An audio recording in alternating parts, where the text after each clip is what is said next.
Germany is totally against putting a price cap on gas imports.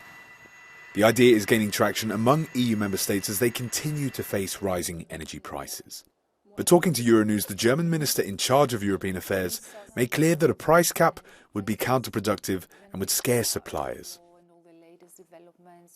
Well, the issue with the price cap is that if you introduce a price cap as EU unilaterally and all the other consumers around the world don't do it, then the gas will go to other consumers, and thus we might have a shortage in gas supplies or an even lower supply in the EU. So I think we should be very careful with these kind of set price caps.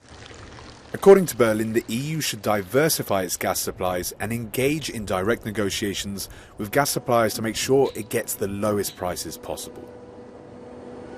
Indeed, I think it would be important to discuss with individual gas suppliers such as Norway about ways to reduce the price here as well, because they have a big interest also in the European Union and the European market flourishing.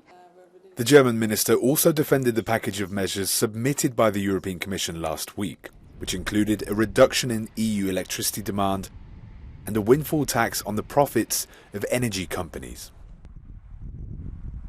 The windfall profits of energy companies is much needed so that we can use those surpluses that are not justified by any extra effort that companies have made, but just by the way the energy market is structured, that we can use those surpluses and give it back to the consumers, to citizens, particularly those in need, so that we reduce the prices for them.